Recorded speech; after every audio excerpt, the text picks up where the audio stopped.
Could you join me in welcoming Emy Onuora? The way I read this Emy, was as though I was reviewing a book. So as I went through it, I thought, oh, that's an interesting question, that's an interesting question, that's an interesting question. I must ask him about this. Because, of course, when you review a book, in most cases, you've got to guess what the author was thinking at any one time. So I wonder, could you just tell us, I said that you had a conversation with a friend and felt the need to write this book. Can you tell us a bit more about that process? Yeah, it was because there's a dearth of books on this subject, and really a dearth of writing on the subject in particular, and really the catalyst for writing the book was around the debate around racism in football, because I felt that it was certainly when it got into the hands of the mainstream media, then the issue would be sensationalised and it would be trivialised almost, and what we'd get quite often was an instance of racism occurring. It'd be 2 or 3 days in the press or in the media, and then it would be forgotten about and we'd move on to the next thing without really an acknowledgement. And it was also what was one of the other catalysts for it was the kind of moved on narrative. You know, football's moved on, it's no longer like it was in the 70s and 80s, all of which is true, but there was no real recognition. It was almost a sweeping under the carpet of the experiences of footballers from that era and the trials and tribulations that they went through, and really the resilience and honour actually in which they conducted themselves during that whole period. And that was really the rationale, I think, for wanting to write the book. There was nothing else out there. Friends said to me, well, why don't you write it? And I thought, okay, well, why not? Get on with it. Yeah. So you talked about the trials and tribulations of these footballers, and yet some of them said that they didn't suffer racism. So how did you feel?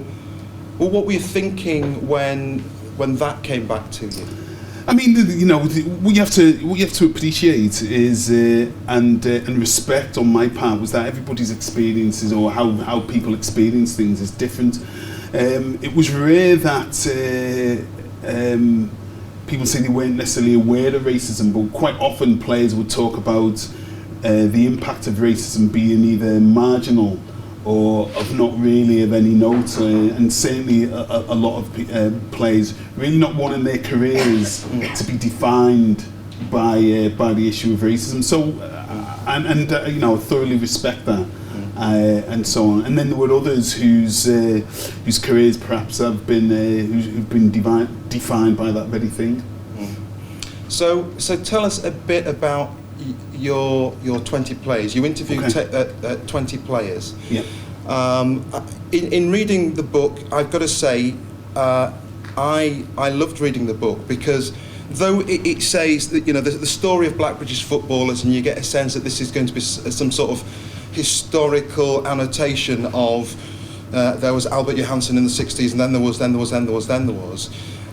As you read about Albert Johansson in the 60s, you get a sense of the kind of social and economic and political times of the 60s. And similarly, as you go through the 70s and 80s, you get a sense then that this is more than just a history book. It's a commentary on our times, on the you know. So if you didn't have a handle on what was happening, kind of socially, culturally, politically, in the 60s, 70s, and 80s, you could get a sense of that by reading about, you know, what happened with Regis and Cunningham and so on in the 70s or 80s, you know, with Anderson and whoever. You could get a sense of what was happening in those decades. Was that the plan, to make those connections, to make it more than just an annotated historical treatise? Yeah, absolutely. I just felt that I could have made it an encyclopedia or it could have made it actually a history. And one of the things that kind of, as I was researching and as I was writing, it became apparent. It wasn't really my intention when I started it, but it became apparent that one of the things that I was doing was looking at the, part of the history of Britain's black community through the prism of football, and I just felt that that there has been a development in terms of the way in which racism has manifested itself within the British game, and that's not and that hasn't happened in isolation from the rest of society as a whole. And so football's a product of society, and racism is also a product of that society. And I just felt that it was important to put what happened to those players in its kind of in the right historical and social context. So I thought it was important that when Laurie Cunningham was being had to put out a firebomb that was thrown at his home, that actually that wasn't some random event that occurred in isolation. That was part of the experiences of black people in the UK at the time. That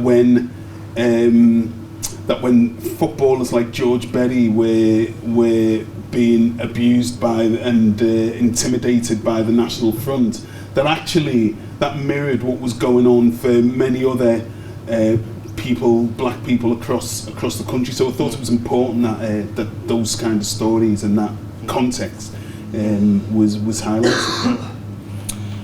As a bit of a Leeds fan, I was kind of happy that you took Leeds to task in the book. You had a hit list of naughty clubs within that. I don't know if any of you have read it, but as I say, there are copies in the library. So as you can imagine, on that list there would be Leeds, Chelsea, Millwall, who else was Everton, your own club. That's right. Everton. Yeah. Was on that list, and a few others. Could you tell us what it is that defined those clubs? I think in the 70s and 80s and to a degree in the 90s, that made them kind of so different on this list of infamy to other clubs. And then tell us a bit more about the specifics of Leeds. I think it was apparent that when I was speaking to players from that era and I was asking them what were their worst experiences, the same clubs would crop up. So they always said, going to these particular grounds, they would expect a particularly hostile reception, and these, the clubs that you mentioned continuously came up. So I thought it was important, and that was a general pattern. In terms of the experiences of the footballers who I spoke to, so I felt it was important to obviously to highlight that, but also and to do some digging as to why that would be the case. And what seems to be the case was that those clubs had a significant far right following at the time, and therefore those two things aren't. Didn't happen in isolation from each other, I think. So the fact that there was a significant far-right following amongst those clubs that you've mentioned probably explains the degree, that black players faced a particularly hostile reception when they went there. And in the case of Leeds, what was interesting about it is that actually, because I spend a little bit of time in the book just examining how Leeds, what the changes that took place at Leeds, and really the impact came from a relatively small group of fans and Leeds Trades Council, who were fed up with the fact that there was quite significant far right activity outside of Elland Road. There was the selling of far right material, selling of far right literature. One of the people who I interviewed, Cess Pod, who people may be aware of, is a Leeds boy himself, and said that his family, weren't able to attend games at Elland Road and so on and so forth. And I think just a group of fans who were fed up with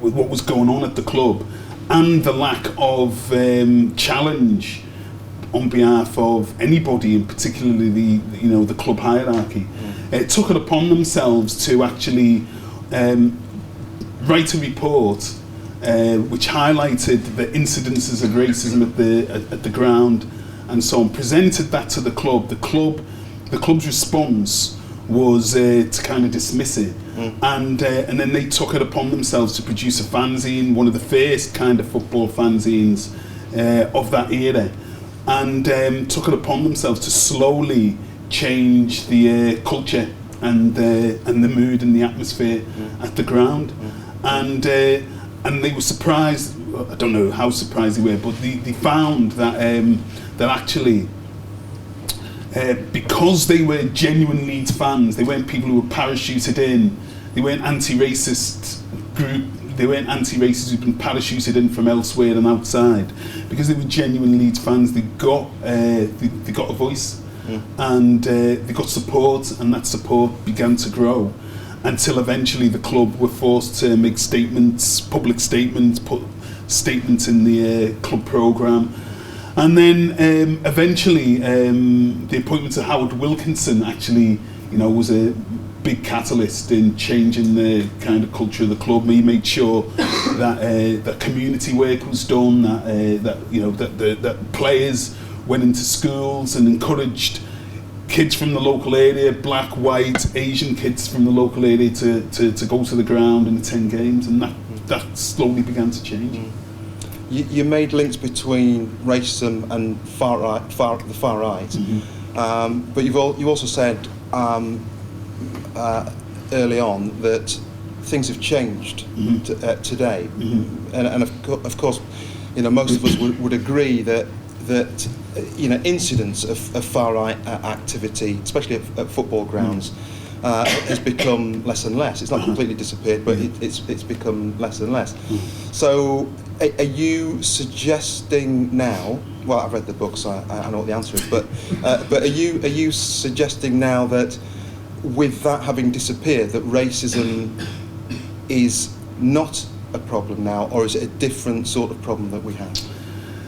I'm suggesting the latter, that it is a different kind of problem we had. I mean, it's great that that for those footballers that they can play the game with far more dignity and without abuse and so on, without the levels of abuse that they were subjected to in the 70s and 80s. That's absolutely a positive thing. It's also a positive thing that black supporters can go to grounds and not feel intimidated, and so on. That the families of those footballers can attend games and watch their sons, their husbands, their fathers, play football and not be subjected to, not have them subjected to racist abuse and hostility. But fundamentally, the game still is, if you scratch below the surface of what occurs on the pitch, there's still a real problem of racism in other spheres of the game. So one of the points I make in the book is that when I started watching football in the 1970s, there were very few black fans, there were very few black journalists, there were very few black people in the dugout, there were very few black commentators, and that remains the case, 40 years later. It still remains the case that hasn't fundamentally shifted, and so there still does remain real problems in that respect.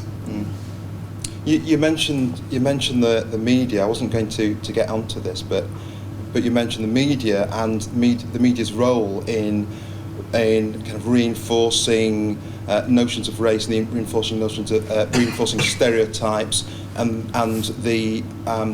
in some ways defending the racism that was within football. Can you tell us a bit more? I mean, about your research? Yeah, what was difficult about some of that really was just actually finding the newspaper articles to kind of support that. But where I was able to find information relating to that, and quite often what you'd find is that newspapers, in those days there were, we didn't have the level of social media that we have today. So most people's information about football came through print media or television. And so what was apparent at the time that the kind of discourse in which black players were operating within was, still framed by their, to a large degree by their blackness. So people would talk about a great goal by a black player or a great piece of skill being a piece of black magic. Cyril Regis would consistently be talked about in terms of his black power. There was these kind of the coffee-coloured magic of the Brazilians. That kind of language and that kind of discourse would be used by newspapers, which would reinforce all of those stereotypes rather than kind of challenge them, and present black players as being exotic in some cases, and brutish in kind of other cases as well. So, yeah. And what about that? The media ignoring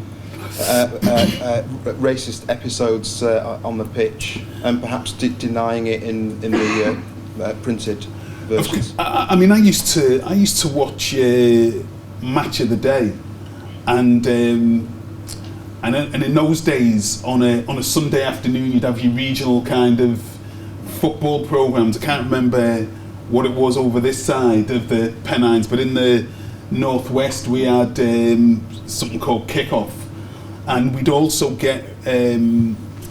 have games, featured from other parts of the country. But I used to sit there regularly, on a Saturday night or a Sunday afternoon, and regularly hear monkey noises and black players being abused, and nobody would say anything, or very rarely. I remember one instance when West Brom were playing Man United, quite a famous game where Regis, Cunningham and Batson were outstanding, where the commentator actually made the point and said and described Manchester United fans booing at the black players as being unsporting.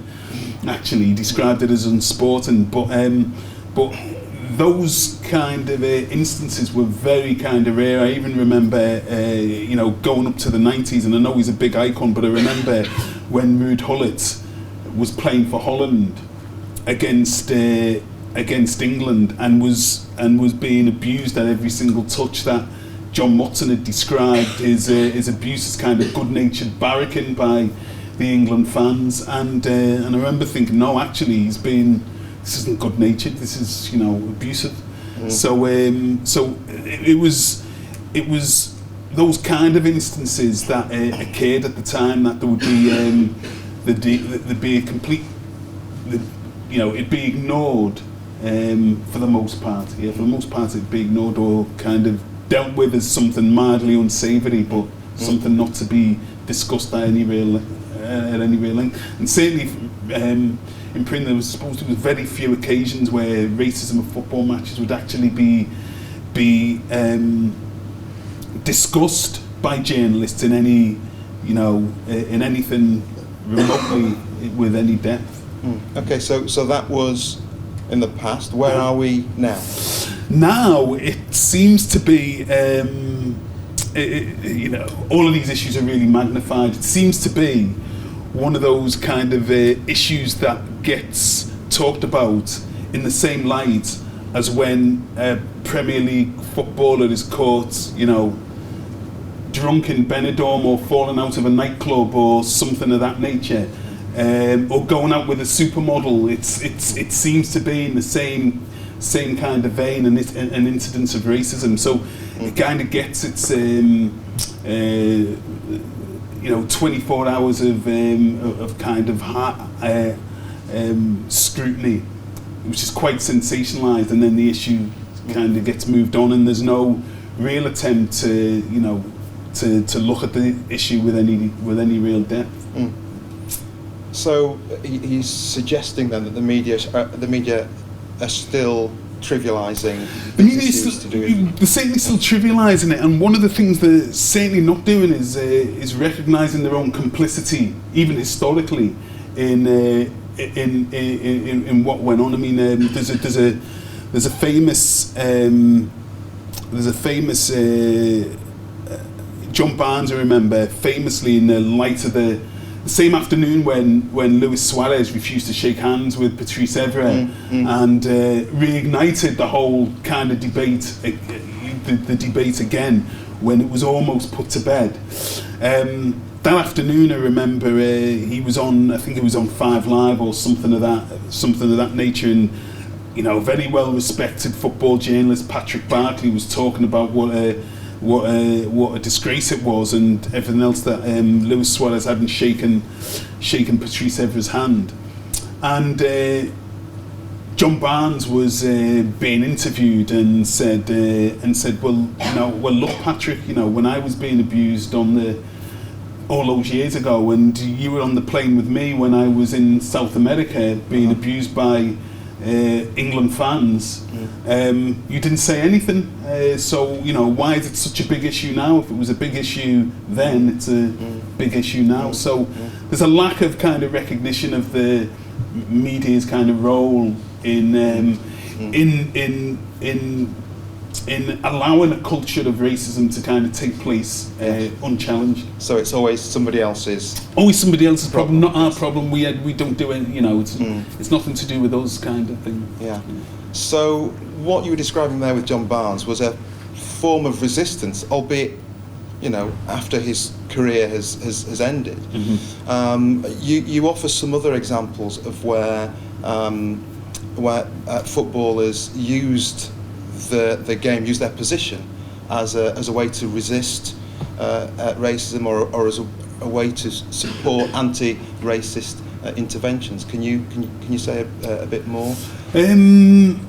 Yes, I mean, what was kind of interesting about some of the developments as far as players taking a stand was that actually black British players were actually came kind of quite late to the party in terms of taking a stand, and it was mainly players like Lucas Radebe and Shaka Hislop up at Newcastle, amongst others, who were kind of amongst the most prominent to actually take an anti-racist stance. And the catalyst for a lot of those developments came from organisations like Show the Racism, the Red Card, Kick It Out, and some of the fanzines as well, who wanted the support of black footballs, and quite often homegrown black footballs were reluctant to put the names to any kind of anti-racist initiative, and some of the overseas stars were much more willing to add the names to those initiatives. So that was, and then later, homegrown black players were kind of much more willing to be able to, once they'd seen the example set and seen that actually this didn't have necessarily a detrimental impact on their careers or the response from fans or from other players, they were much more willing to sign up to these initiatives. Right. So what limited the efforts of those homegrown players in joining with others to support anti-racist interventions, or at least to say, look, there are issues here at my club, in this team, in this dressing room. What limited their ability to come forwards? I think overwhelmingly would have been isolation. Overwhelmingly, there's a culture within English football of not being seen to rock the boat, actually upsetting the dressing room dynamics, and also a culture of because also part of the narrative as well that black players said about their experiences was that they used racism as a form of as a means of kind of inspiring them and inspiring them to play better and to work harder and those kind of things.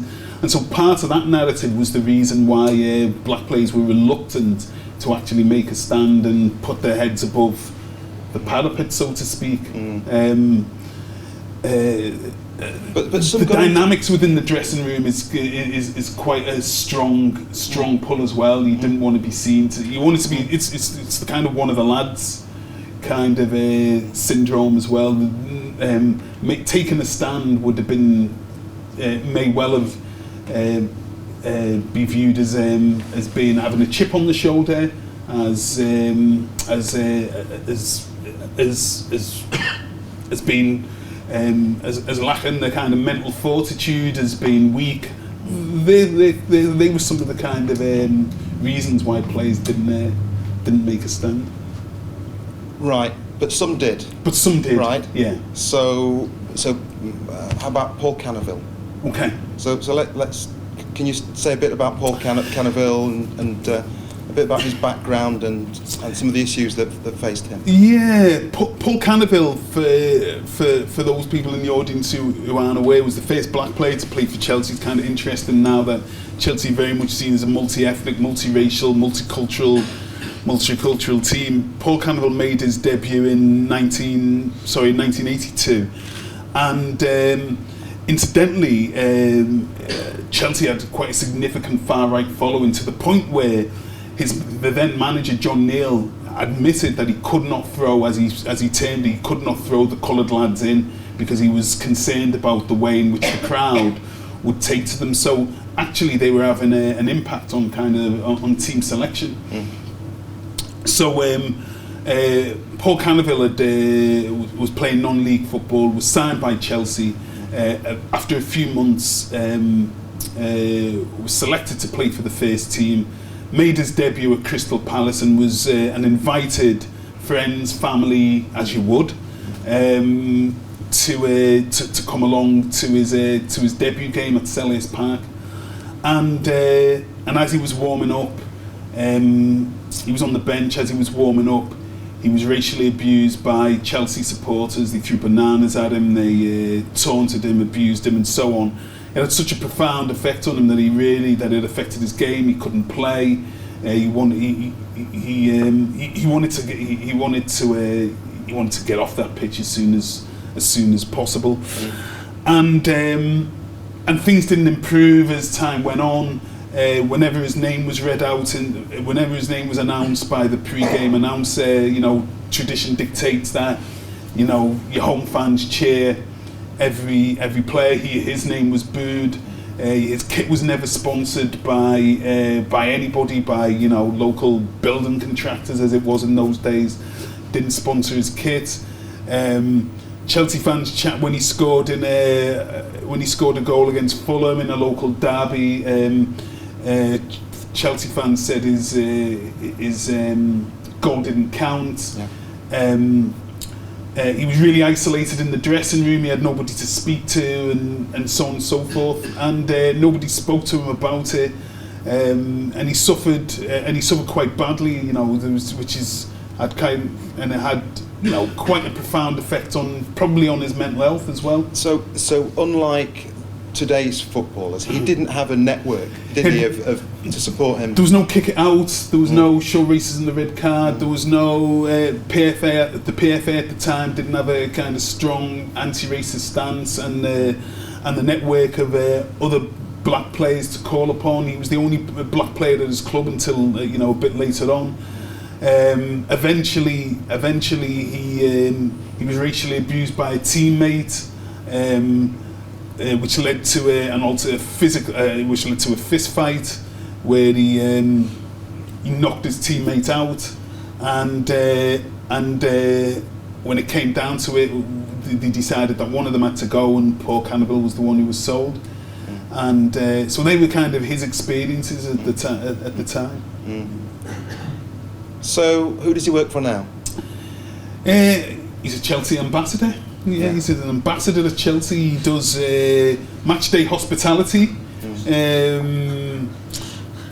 shakes hands and charms sponsors. Yeah, that's his job.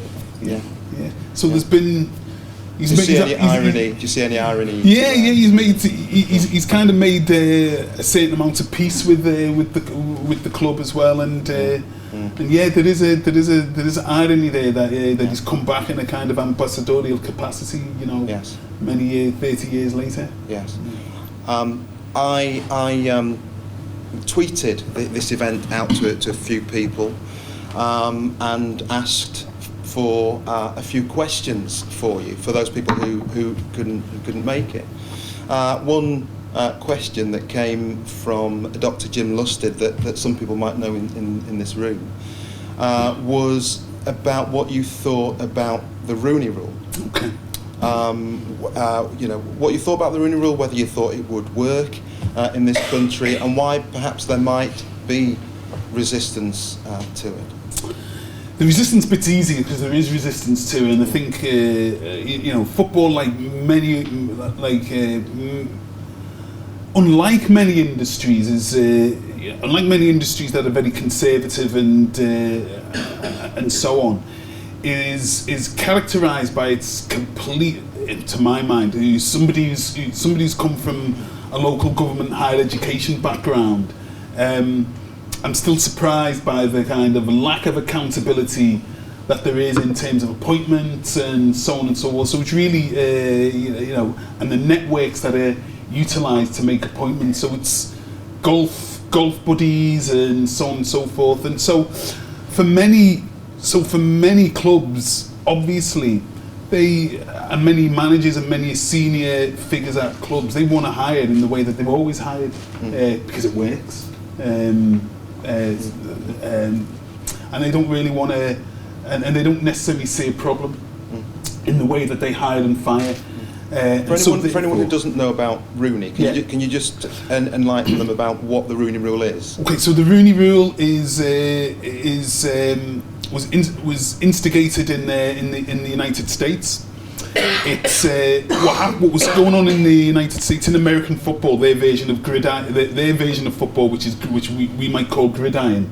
Overwhelmingly, the vast majority, some 70% of players are black, African American, but a tiny minority of coaches were black, and what was found was that blacks just weren't getting the opportunity to get jobs and so on. Lots of people think the Rooney Rule is to do with Wayne Rooney, but it's not. It's to do with the owner of the Pittsburgh Steelers, who's called Dan Rooney. He was the one who introduced the rule, who instigated and campaigned and introduced the rule. So it's named after him. And what he said was, and what was, you know, after a lot of negotiation, the rule that was brought in was that for any coaching job within any of the clubs within the national football, within the NFL, a qualified black person had to be interviewed for that job, and so that rule was brought in. And what's happened as a result of that, was that many more black coaches were able to get jobs, and I think it was 2 years ago. For the first time ever, the Super Bowl had 2 black head coaches who were managing Super Bowl teams. So it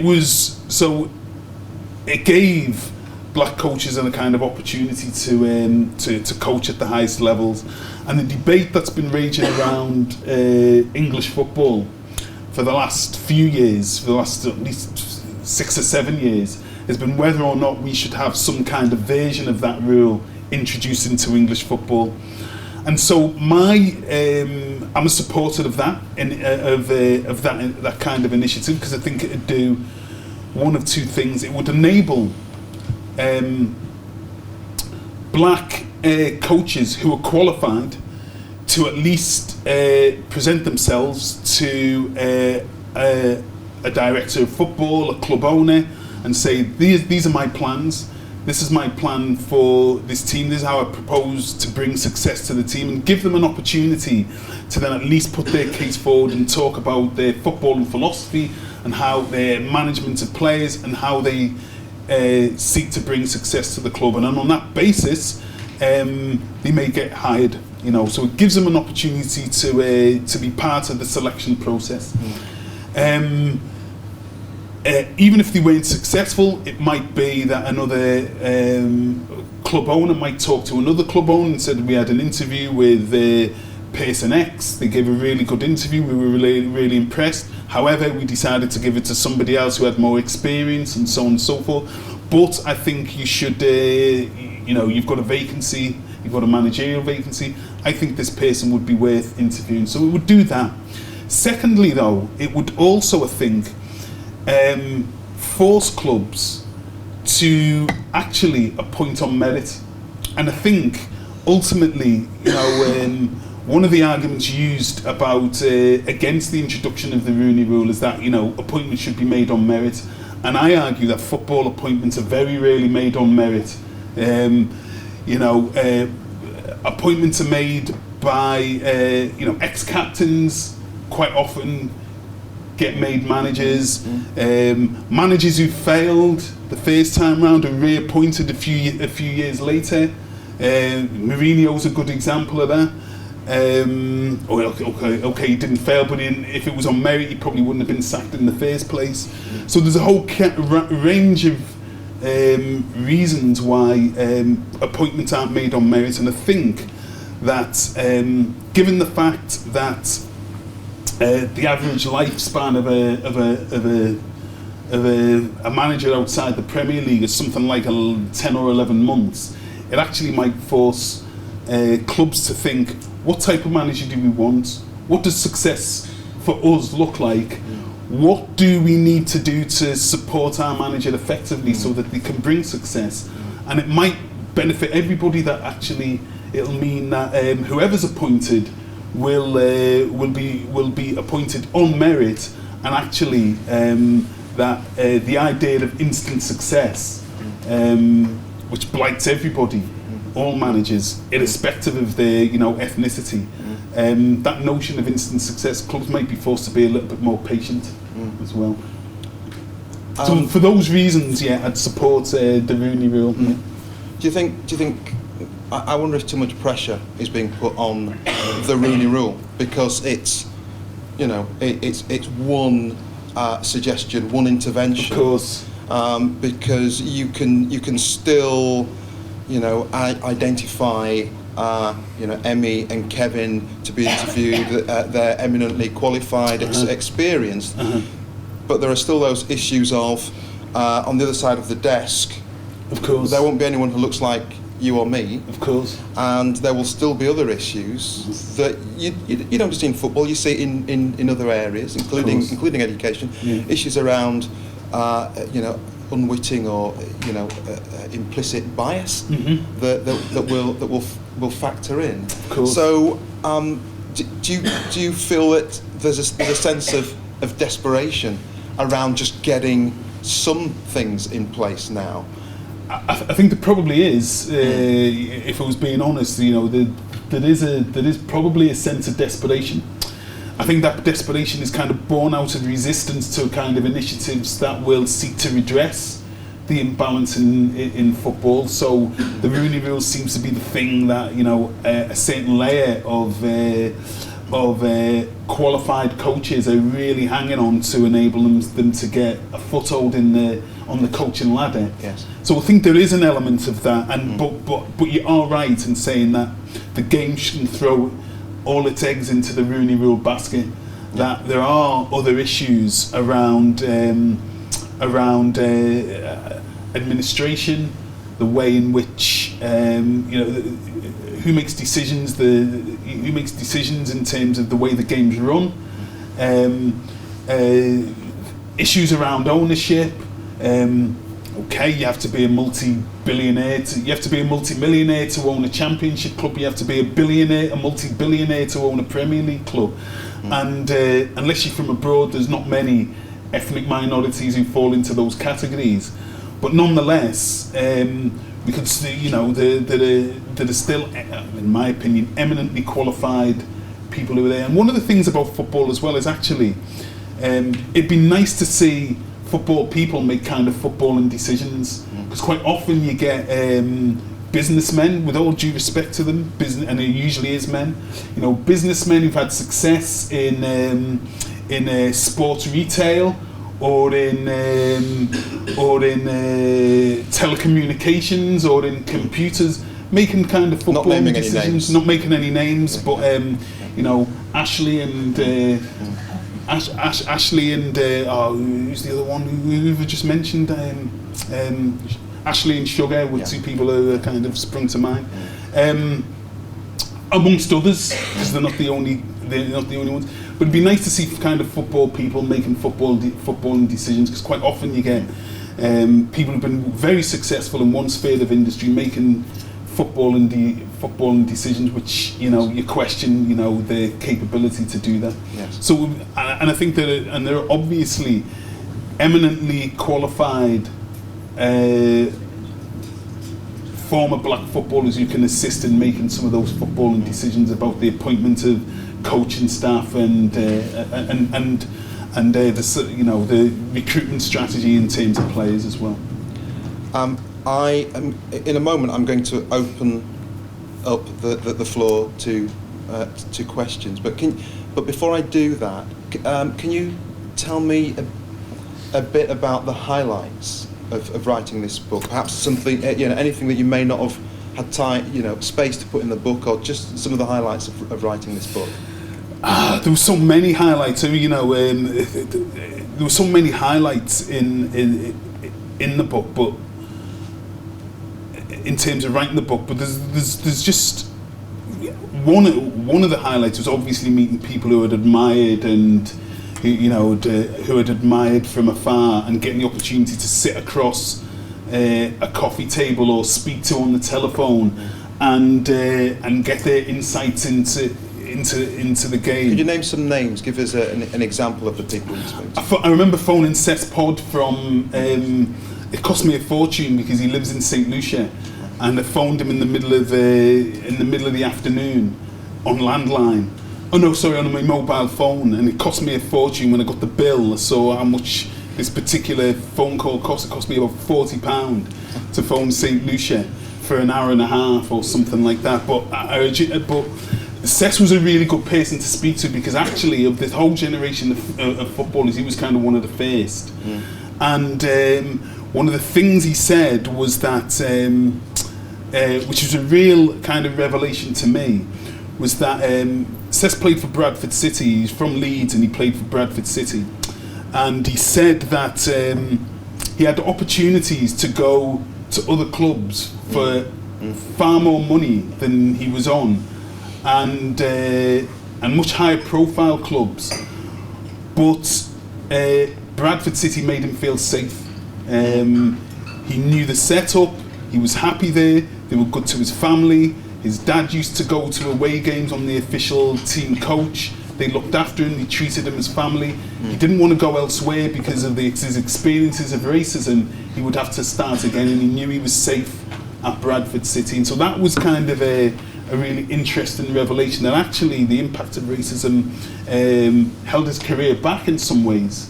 Because he could have played for bigger clubs. He could have played for Liverpool. Liverpool came in for him. He decided he didn't want to play for them because he didn't want to move. He was safe. He felt safe about where he was, and so that not wanting to expose himself to the possibility of racism potentially held back his career. In the end, Liverpool signed Phil Neal instead of Seth Pod. Phil Neal went on to, get 50, 60 odd caps for England. It could have been Seth Pod sitting next to Graham Taylor in that famous documentary about the England manager and so on, rather than Phil Neal. So in that sense, it was really good to speak to him about his experiences, and then later on, his community work was really interesting. He was just, I suppose, he was just a really lovely, warm individual. So that was really nice to talk to him. The other thing was the other person who as I was speaking to him, I said, has nobody ever spoken to you about this, was Calvin Plummer. In 1982, during the height of apartheid, Jimmy Hill, the late Jimmy Hill, organised a sanctions-busting tour of South Africa, and lots of players who were coming to the end of their careers went over on this tour to South Africa, which was sponsored by South African breweries, and went for the kind of final payoff, a kind of lucrative final for Nottingham Forest. Yeah. So Calvin Plummer was the only black person to be invited. They desperately wanted a black person to lend their kind of tour some kind of credibility. It's not a secret. The late Brian Clough encouraged him to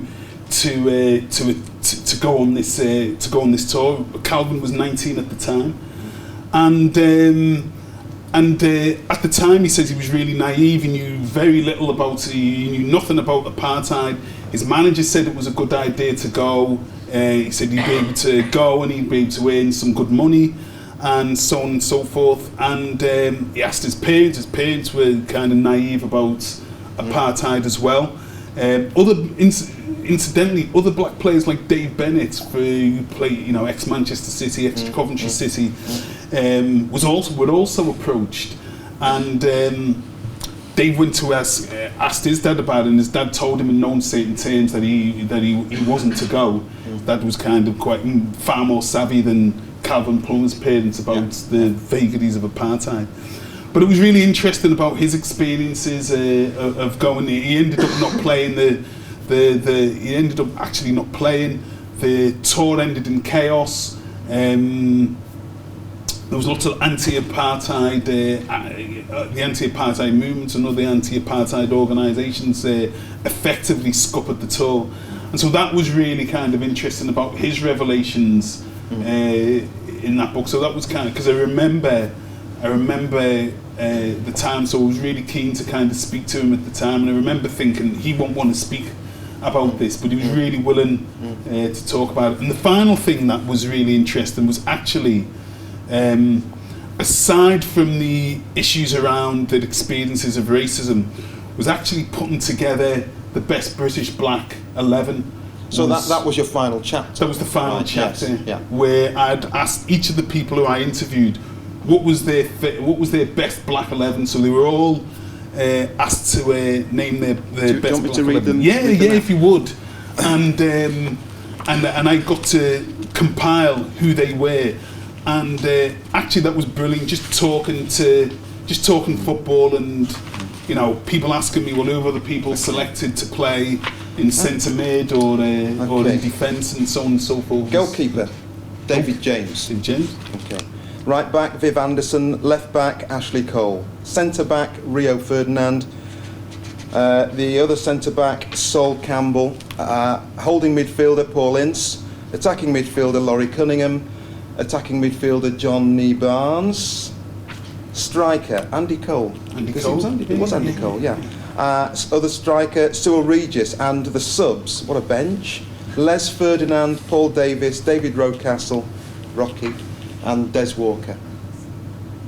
So that was the team. Yeah. That was the team. So talking about all of that kind of all of that was just fascinating, really. And in the end, it was the bit I really loved. Two guys talking about football and players and that kind of thing. That was the bit of the whole kind of process that I really, really enjoyed. Yeah.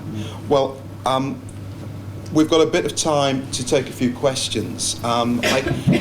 We had a similar length conversation downstairs before coming up here. So there are some things that I've already asked Emy that I was loath to ask him again. For example, why he went so easy on Everton. Being an Evertonian, an Everton supporter, he was a bit easy on Everton, especially with their history of being seen as a very white team. But maybe that's something that somebody else can ask. Do we have any questions? Can I get a sense of numbers? 1, 2, 3, 4. Hi. All kinds of hands going on. Okay, so we'll go with that 4. Remember your numbers. Okay, who's number 1? You were number 1 anyway, so right, yes. Well, my question was related to Everton, and I just wondered if you thought that the signing of, is it Amakachi? Yeah. Was how it had allowed to get up to the mid-90s Okay. before he'd signed a black player, Okay. and secondly, did it have the desired effect? It's really interesting actually about Everton. Actually, Everton tried to sign a black player before Liverpool did, and that was Mark Walters. And actually, they'd agreed a fee, they'd agreed personal terms, and everything else. And Mark Walters was set to come to Everton, but at the last minute, Rangers came in for him.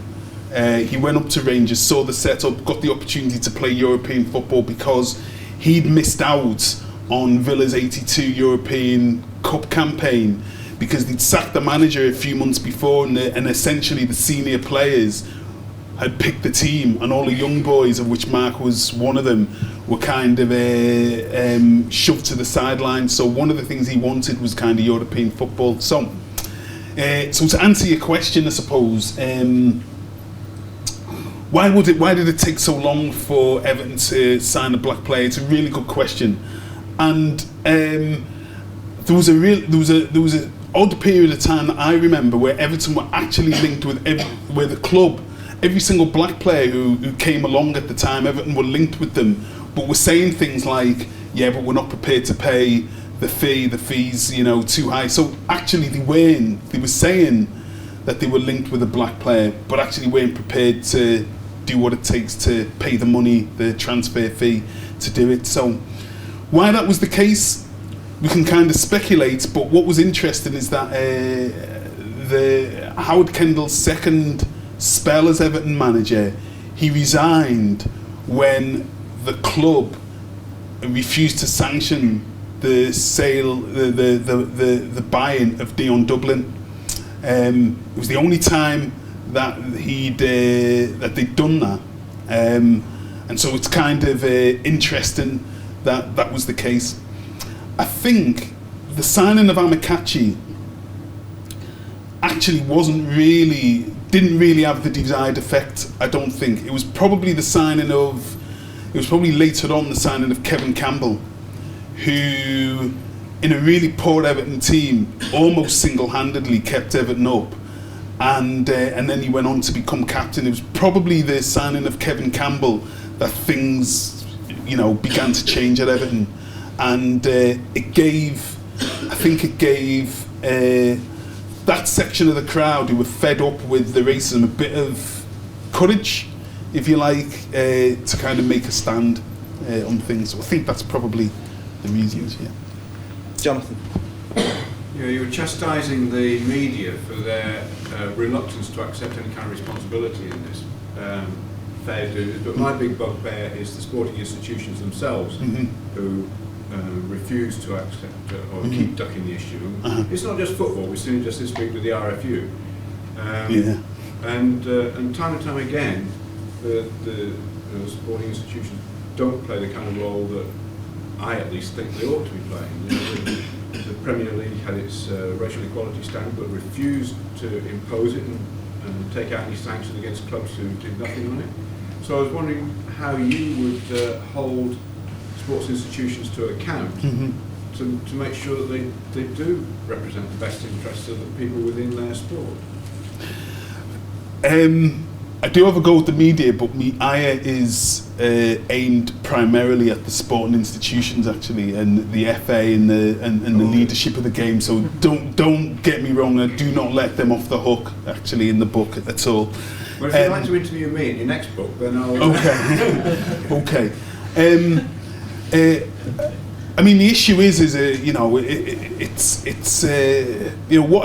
what I say in the book is that it's a question of leadership. They are in the leadership of the game. They set the tone, they set the culture, they set the environment of which within which football operates, and having a zero tolerance policy and then enforcing that policy is absolutely the role of the Premier League and the FA, and they let themselves down time and time again by not enforcing their own rules a lot of the time. I think there are two things I think that would improve accountability. I mean, we've talked about accountability and ensuring that there's more diversity, but I also think that there should be some fan accountability, some fans' voices in all of these things as well, and I think that would give it the kind of necessary accountability as well, and more grassroots influence in the game would help to give it as accountability, as well as obviously making it more ethnically diverse as well. I think in a nutshell, they're the kind of answers that would that need to, they're the kind of changes that need to be made at the highest levels of the game in order to do that. They have the rules, all the rules are there, they just refuse to kind of enforce them, and especially when it comes to the big clubs, you see them consistently giving sanctions to smaller clubs and enforcing the rules, but when it really comes to the kind of big clubs, they're much more reluctant to do so. And that's the same, obviously, when you get, to UEFA and FIFA level. It's quite often the case. I am conscious of time, so I'm going to take two more questions. I'm just going to take the two more questions. No, I've already got the two questions lined up, so I'm hoping that they will somehow converge. Katrina and then Umar. Yes. Actually, my question follows on from Jonathan, in that in the Sunday paper, the comment was made about the budget that Kick It Out has, and I must admit I was shocked at how small it was, and also the contribution of that the FA, Football League and clubs, who all say that they're very supportive, and then the total budget is £300,000.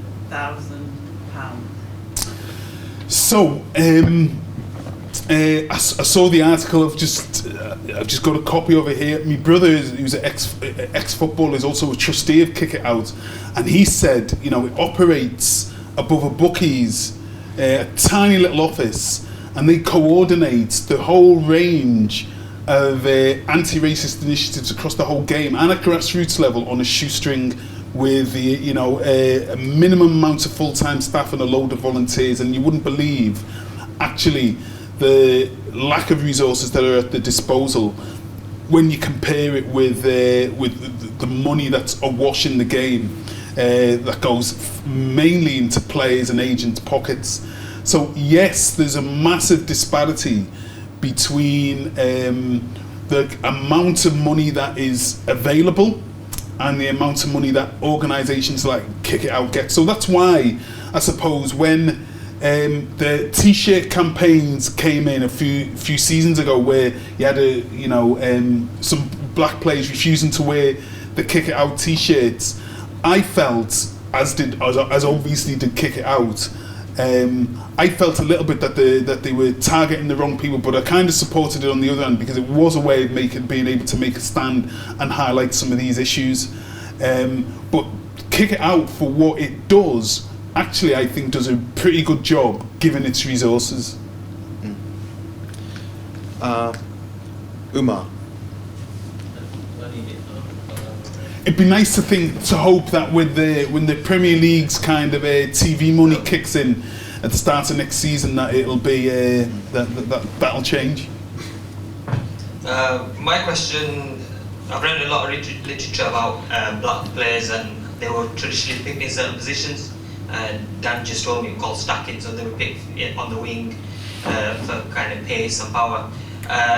What were the conversations about that topic, and also has it changed now? Because you see, I think before a lot of players were trusted in central positions, but now you get a lot of players in central positions. For example, great players like Yaya Toure.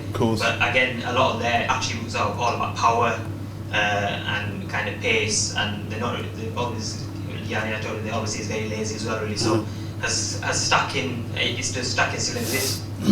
There's less incidents of stacking. For those who don't know, stacking is the idea that black players operate in certain positions within the game, and usually positions that there's an absence of black players in positions that require strategy, tactics, and so on. Central midfield, in particular. So stacking occurs across all sports. Actually, there's a lack of black quarterbacks. They're only a kind of key features of the game. Believe it or not, it used to be the case in basketball that there was a lack of black point guards within the game as well. These were positions preserved for white athletes for the most part. So stacking was definitely a feature, and I remember speaking to Cyril Regis at length about this kind of issue, that black players were consistently forced out to play on the wing or up front, where supposedly their pace and power could be utilised. They were seen as being able to play off the cuff and not being particularly intelligent, and that their talents were kind of instinctive rather than kind of thought through. What kind of started to change that was the impact of black players from abroad. Foreign black players who started to come into the game and started to change them. Incidentally, one of the kind of key issues was, and there still is a case, that there are very few homegrown black goalkeepers. David James is the obvious example. There was Alex Williams, who probably, if injury hadn't have occurred to him, would probably be, one of the best goalkeepers that this country's kind of produced, certainly since the 70s onwards.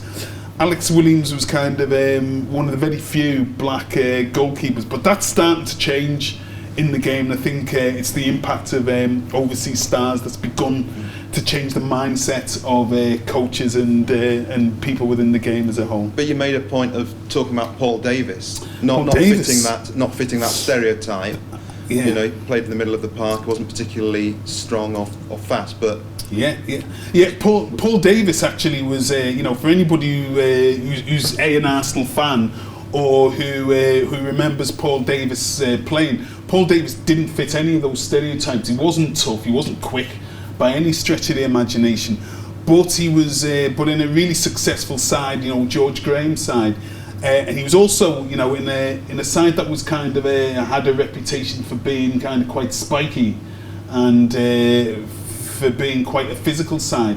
He was actually one of those who was a ball player, and so Paul Davis was one of the few kind of exceptions to the kind of this kind of stacking idea that black players couldn't think and they couldn't dictate the pace of the game. And they couldn't play in central midfield, which is traditionally the engine room, dictate the pace, dictate the flow, and the game to be channeled through those particular players. And interestingly enough, John Barnes, as he put on some weight, and his legs went, actually transformed himself into a really effective central midfielder and was able to kind of do that role. So yeah. I've got one more question for Colin. Following what Jonathan said, but when you were mentioning about fan accountability and the Leeds fans who said that they wanted to keep the racism out, I'm from grassroots level. Okay. We always tend to talk about the 92 football teams in the league or the top 20 in the division. We don't have fans down at grassroots level. And there's more teams, there's thousands, different age groups going up. Basically what I'm saying is there any way we're going to start looking at that? Because racism for grassroots football, I don't think has actually changed. I think it's continued. The only thing that's happened is we're not as exposed to it as the media is. We have no means of showing what we've got any kind of racism. We can't record it, we can't film it. It's not on camera, and we seem to be sort of just left out there. Do you think that there's any issues or anything we can do about that? I played grassroots football, I coached grassroots football. I'm well aware there's kind of some of the incidences of racism. I used to take, what was heartbreaking to see was that, parents who'd kind of entrusted their 10-year-olds to me, we'd take them to different parts of the city and they'd be kind of getting racist abuse and so on and so forth. So I'm kind of aware that there's actually another book to be written about racism in grassroots football. And that's where, actually, in terms of coaching, that actually there's a lot, that's where black coaches there's a whole horde of black coaches actually operating at grassroots level without any kind of recognition, and doing a great job. And I kind of identify some of that particularly in Nottingham, where there's a whole generation of footballers who lived in and around the Nottingham area who've gone on to have great careers, who came through the grassroots kind of level. So so there's two issues. First of all, with the demise of kind of playing fields, with the increasing costs of being able to operate at a grassroots level,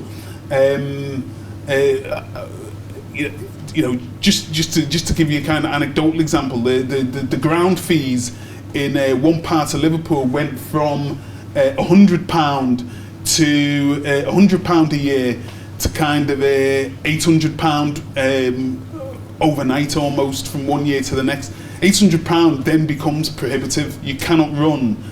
It's really difficult to run a football team when you've got to pay £800 a year just to play, just to play. So there's issues around how it is that black players kind of come through the ranks and how they're supported, and then obviously the issues of racism, as you said. There's lots of anecdotal information, but there's a lack of kind of scrutiny at lower levels. I don't know what the answer is, I suppose, as to how we address some of those issues, other than there's first got to be a recognition. And I think some of the issues around accountability, particularly at county FA levels, where those places are full of old middle-aged white men in suits, where there's a complete lack of diversity. The issues around accountability apply equally at grassroots level as they do at the higher at leadership level. To create the debate then? Well, first, Carl, I'm sorry, but we will have to draw it to a close. The sad part of the sad thing here is that we did a study the biggest study outside of the professional game into the nature and extent of racism in football, and this was in 2000. And we're still talking about the same issues. We're still talking about institutional accountability and kind of semi-pro and amateur racism on the terraces, on the pitch, and so on. We're still talking about these issues. So in so much as things have changed, which was your opening gambit, some things have stayed the same. So there's still work to be done. I think that's the point. Yeah. Emy has said that he's happy to stay for a while before watching Liverpool get beat by Man U or Man U get beat by Liverpool later. And he's got a few. Don't mind either way. Yeah, he doesn't mind either way as an Everton supporter. But he's got copies of his book over there, so if anybody wants to get hold of it, and I would encourage you to, because I think it's a fantastic read, you could take one off his hands for £12. For £12, which is less than the book price. So as I say, Emy will be here with us for a while.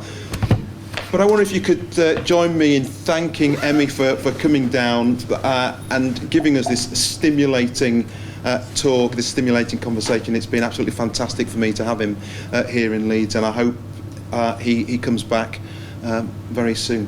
Thank you.